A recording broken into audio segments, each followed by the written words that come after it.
Добрый день. В центре внимания кино. Поговорим сегодня о нашем кино. Что снимают чувашские режиссеры, чего хотят зрители от чувашских режиссеров, какое кино привозят к нам на Чебоксарский международный кинофестиваль.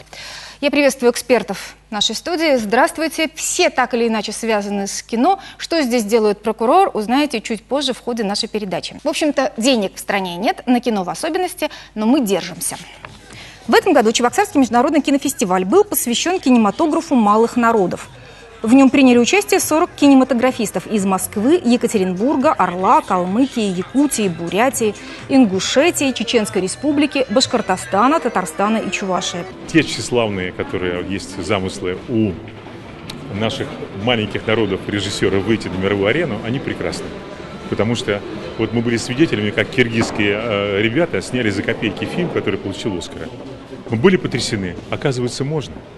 И маленький народ может создавать шедевры общечеловеческого уровня. И поэтому желаю чувашской киностудии, всем, кто приехал сюда, чтобы вот эти высокие цели, которые ставятся, и этот фестиваль был прекрасной платформой для запуска всех идей, и чтобы этот салют из звезд, который здесь собирается, освещал дорогу всем нам в наше будущее. Ну вот, поговорим о салюте из звезд. Кинокритик Эльга Лындина свою статью, посвященную нашему кинофестивалю, назвала «Кино, которого мы не знаем». Вот скажите мне, пожалуйста, что нового открыл этот кинофестиваль? Чего мы доселе не знали? Эти картины не идут в прокате, их нет на телевизионном экране, нет также и в интернете, чаще всего их нет, потому что работы находятся у авторов, и нет возможности донести их до зрителя. А любое произведение искусства, мы не будем говорить, это шедевр, не будем давать никаких оценок, да, требует того, чтобы его увидел зритель, тот, для кого оно предназначено. И в этой связи то, что наш кинофорум позволил этим работам выйти в свет, не просто показать на узкому кругу критиков, критиков, либо сделать какой-то межсобойчик, да, когда сами создатели фильмов делятся своими какими-то вещами. Нет, доступ был на все кинопоказы бесплатный. Для зрителей, естественно, программа была достаточно тоже интересной. Ну, в этом заслуга любого кинофестиваля. Вот все-таки отвечая вот на поставленный вопрос, что-то новое в 9-м международном Чебоксарском кинофестивале для вас было? Вот режиссеров я хочу спросить. Башкирское кино, то есть до этого я как бы может быть, не обращал стольного внимания такого. А в ходе как бы фестиваля еще познакомился как бы с продюсерами, с режиссерами. У меня просто, ну и ребята с Якутии, я был просто восхищен их работами и вообще. Давайте мы посмотрим один из трейлеров как раз якутского кино. Вот това бүгін. Бүгін битті кетегені жапты. Бұл қоныңынан бар дуыз. Онтан нақыналары болады. Техаска Сан Маркостен кіргей көріс бар. Какой была, что ли?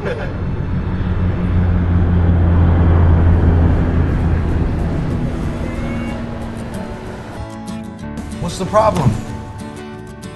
It's my problem. It doesn't matter. Where's my money? Ну, вообще в Якутии снимают очень много. Это какой-то вот вообще феномен якутское кино, которое пользуется успехом у зрителя, которое себя, более того, окупает, в отличие от большинства, наверное, кино, которое снимается в регионах. В чем секрет успеха якутского кино, как вы считаете, Марат? Ну, я думаю, это хорошо, что на самом деле в Якутии как бы для нас пример, потому что, например, московские все продюсеры, которые проводят обучение, какие-то мастер-классы, всегда ставят, что вот есть уникальная Якутия, где снимается кино, и самое главное, окупается потом и приносит прибыль. По моему мнению, что создали все условия для этого. То есть сами региональные власти создали для кинематографистов, да, такие условия и такую атмосферу, чтобы они могли снимать кино и потом его где-то показывать в кинотеатрах, и он обратно окупается. То есть государство вложилось в кинематограф региональный для того, чтобы... Возможно, даже не деньгами, возможно, но хотя бы морально даже, да. Там прокатчики распахивают двери для регионального кино. В общем-то, в очень доброжелательной статье Лындиной, тем не менее, довольно часто употребляются такие определения, как «фильм лишен энергетики», «тяжелое уныние, невольно уничтожающее интерес к экранному действию», «картина затянута», «наивное перо драматурга». Я вот об уровне работ, как вы считаете, от фестиваля к фестивалю он растет? Я думаю, растет. Как заместитель председателя, кинематографист Чувашской Республики, увидел то, что во всех регионах Российской Федерации фильмы снимает на родном языке, и титры пишутся. И мы сами увидели, чувашские кинематографисты, вот эти недостатки. Нам тоже нужно расти в этом плане. Боевик на чувашском языке, на чувашский язык перевести? Конечно, конечно. И вообще феномен якутского кино, почему люди туда идут, смотрят, потому что они снимают на своем родном языке. Даже сами режиссеры говорят, если вкладываем, допустим, там хороший большой бюджет, более 1 000 000 рублей, и снимаем на русском языке, у них просто-напросто даже вот этот бюджет не окупается. Народ не идет. Согласен. Я даже тоже общаюсь с одним из режиссеров, долго разговаривали на тему кино, и он говорит, что если я сниму фильм на русском языке, то есть народ не придет на наш фильм. Сейчас еще один трейлер тоже к якутскому фильму. Кстати, фильм получил премию за лучшую операторскую работу. Давайте посмотрим. Фильм основан на реальных событиях. Первый якутский фильм с профессиональным многоголосым русским дубляжом. Туяра, может, встретимся?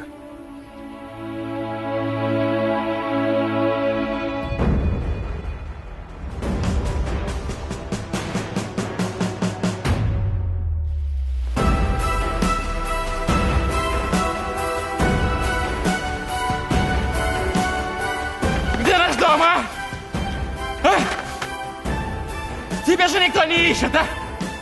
А меня родители ищут. Я спрашиваю, наш дом. В чем ты виноват? Из-за тебя мы заблудились.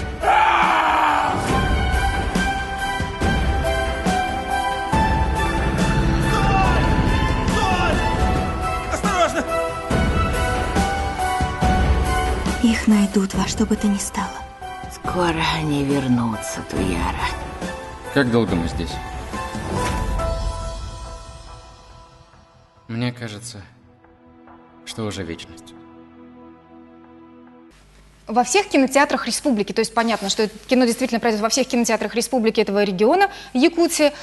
Очень достойная, вот даже по трейлеру видно, очень достойная работа, серьезные съемки, да? А вот за пределы региона, кроме как фестиваля, может выйти региональное кино? Что для этого нужно сделать, как вы считаете? Конечно, может выйти и должно выходить, но для этого режиссеру надо выйти из республиканских каких-то мерок, да, и мыслить глобально, масштабно. На самом деле. То есть кино должно быть мировое, что-то давать, по-любому. То есть как в языке, Левиафан, в языке. Звягинцева? Ну, Левиафан это немного другое. То есть Звягинцев, как режиссер, он уже давно в статусе бог, да, грубо говоря. Вот его знают все зарубежные продюсеры и так далее. Это другое. Чтобы какое-то уникальное показать киноязык. Вот, допустим, сейчас вот Оскар получает на иностранном языке, да? То есть фильм, который на самом деле что-то дает, всегда в киноязыке. То есть это снято всегда крупным планом. То есть получается субъектив героя. И вот снят весь фильм через это. Ну хорошо, Марат, вы говорите, рецепт вроде бы достаточно прост. Однако же, кто из региональщиков все-таки сумел выйти на общероссийский уровень? Видимо, что-то... Это не получится, потому что просто режиссер, продюсер, туда, в этот рынок войти, это очень сложно. Даже наш чувашский рынок, у нас в основном все кинотеатры находятся здесь, в городе Чебоксары, и просто своим фильмом, скажем так, выйти и прокатывать, тоже сложновато. Но мы пробовали прокатывать «Историю великого народа», документальный фильм. Изначально вообще у нас фильм не планировали мы его показывать в кинотеатрах. Вообще, то есть такого даже не было в планах. Изначально была просто у нас идея показывать фильм в школах. Поэтому формат мы выбрали, то есть до 40 минут. Но потом все-таки решили попробовать прокатить, и достаточно успешно все получилось. Но успешно это сколько, вот в количестве? В количестве. Сколько раз прокатили, много ли было зрителей, были ли полные залы? Были, естественно, полные залы, там в начале, на премьерном показе, как обычно, то есть, и потом, соответственно, уже потухание, насколько я знаю, но вот нужно вопрос решить с продюсером. А в каких кинотеатрах показывали? В одном пока кинотеатре, «Три пингвина» только. То есть это был пробный такой момент, но есть вероятность, что с осени мы снова запустим прокатную программу, уже к нам обращаются администраторы, желающие показывать уже в школах во всех, то есть. Это очень интересно. Давайте мы перейдем к обсуждению нашего чувашского кино. Вообще, мне кажется, у него начинается эпоха Ренессанса, потому что снимают много. создали союз кинематографистов. Более того, в чиновничьей среде в Министерстве культуры режиссер стал заместителем министра, с чем тоже, конечно, я думаю, чувашские кинематографисты связывают определенные надежды. И давайте мы посмотрим еще один трейлер, о котором мы, кстати, уже начали говорить.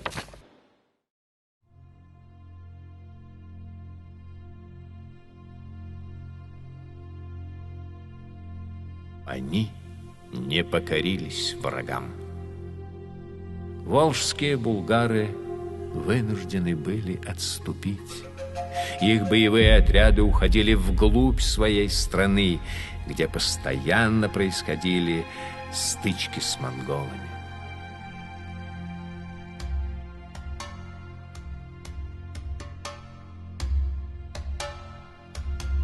Булгары оказались единственным народом, который победил монгольскую армию и остановил их нашествие на Европу.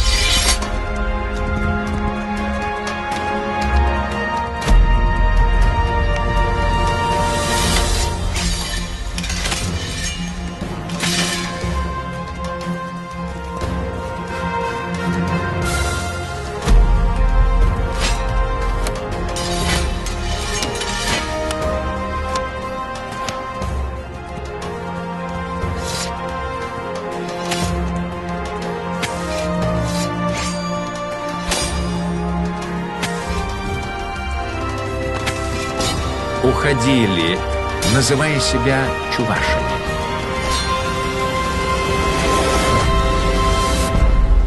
История великого народа.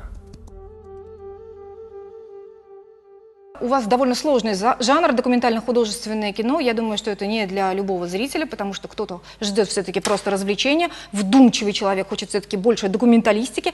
Поэтому вот чем продиктован выбор такого жанра? Да, нужно сказать, что, кстати, зрители шли в кинотеатр, надеясь увидеть, ну, судя по трейлеру, увидеть блокбастер такой некий, да. Знаете, потому что, ну, была в этом такая фишка, то есть, да, даже, может быть, даже чем-то как бы заманить, потому что если преподнести как бы зрителю обычному, сказать, что вот фильм про историю Чувашии, то есть, да, у многих как бы сразу, то есть, желание отпадает, но, опять же, если говорить о чисто документалистике, это такой довольно сложный формат, так же, как, например, авторское кино, то есть, да, и мы вот решили все-таки сделать, ну, была как бы идея сделать его научно-популярным. Ну, это бы вылилось там в другой совершенно бюджет. И оснований, как бы там, ну, сами понимаете, исторических фактов, на которые можно конкретно ссылаться, их, ну, можно сказать, даже до сих пор нет, наверное. Да, я думаю, поэтому что здесь все-таки велика доля художественного вымысла. Это наше видение, это наше, как бы... Но при этом вы заявляете, что это расставит точки в истории, в вопросах исторических. Нет, мы ни в коем случае не заявляем. Ну, это из того, что я прочитала. Хорошо. Реконструкторы, консультанты, костюмы, актеры, всех в Чувашии находили? Вся творческая бригада тоже наша? Вся творческая бригада, как бы, да, наши клуб реконструкторов под руководством Дениса Ситракина очень нам здорово помог. Ребята подключились с удовольствием к съемкам, не отказали. Конечно, это же всегда очень интересно участвовать в процессе создания кино. Вот огромное спасибо, кстати, да, и тем, кто предоставил вот лошадей, в частности. В общем. Слушайте, ну вообще это ведь довольно сложный жанр, да, история, батальные сцены. У вас есть намерение продолжать эту эпику? Ну, намерение есть. Потому что изначально мы как бы концепцию создавали такую, что путем нескольких как бы таких фильмов подвести историю как бы к нашему, ну, к современной как бы жизни нашей. Мы планировали сейчас снимать «Нашествие Тамерлана». Это следующий как бы этап. Ну да. Вот вы сказали, что у вас всего 3 актера участвовали вот в этих вот батальных сценах. Ну, что касается, вот да, ну это уже как бы фишка кино, наверное, то есть из 3 человек можно там, в кино же не всегда снимается, скажем, там масса. Массу можно показать по-разному, то есть есть операторские фишки для этого, то есть это уже техника как бы, да, понятно. Ну понятно, здесь мы прибегли, в частности, к компьютерной графике. Понятно, что все это продиктовано бюджетом. Потому что если бы были деньги, я думаю, что можно было бы там и актеров побольше привлечь, да. Вот скажите, есть ли какие-то вот попытки выйти на увеличение бюджетного финансирования отрасли? Да, к Союзу кинематографистов хочу обратиться. Мы уже 3-й год пишем разные проекты, и на те конкурсы, которые проводит департамент кинематографии Министерства культуры Российской Федерации. Но там есть одна загвоздка. Во-первых, как гарантия проекта нужны собственные средства. У режиссеров, наших кинематографистов столько сумм, допустим, на игровой фильм там, от 150 тысяч рублей до миллиона с лишним там таких нету. А на документальные, там, короткометражные анимационные фильмы 50 тысяч рублей. Ну, это тоже гарантом деньги. ведь может выступить правительство?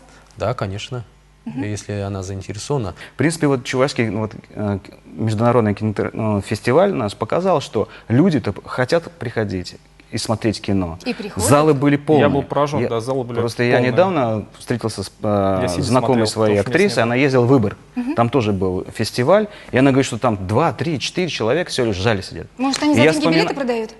Возможно, но факт в том, что человек же хочет посмотреть кино, конечно, да? Чем и живет где он его еще народ, да, увидит республики, да, где-то в мире и так далее. То есть какое-то психологическое, некоммерческое кино, оно может существовать. Просто нужно потихонечку учить как бы зрителя, что есть другое кино. Можно Давайте мы его. посмотрим отрывок из вашего кинофильма «Харло», который, кстати, стал победителем 8-го Чебоксарского международного кинофестиваля, а потом продолжим беседу.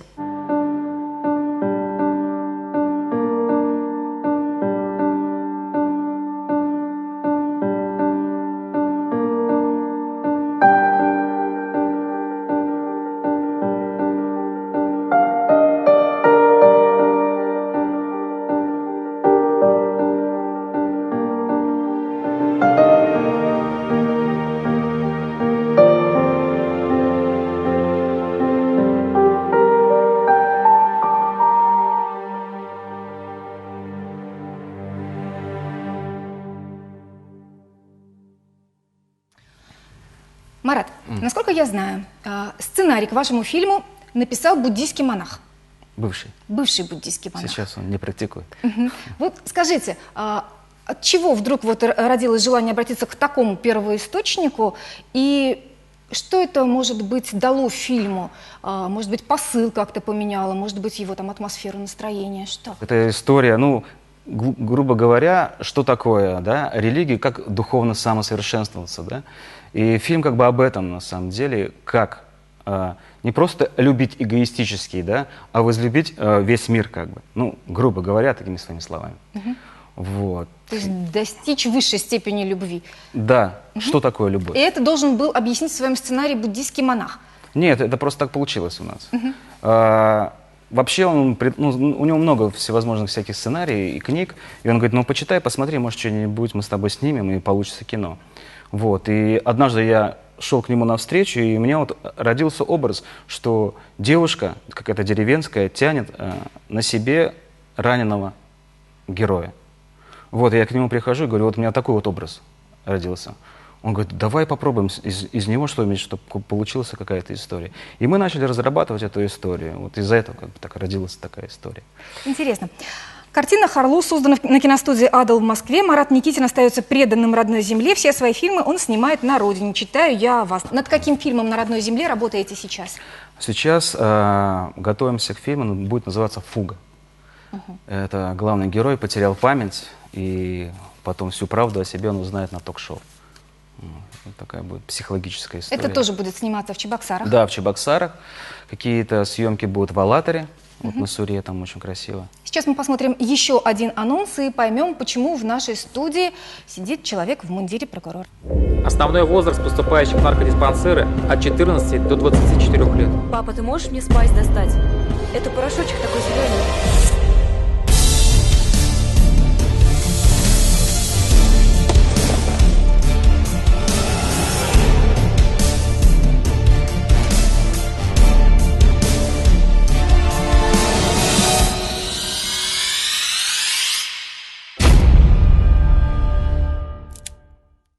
Совершенно очевидно, что это социальный заказ.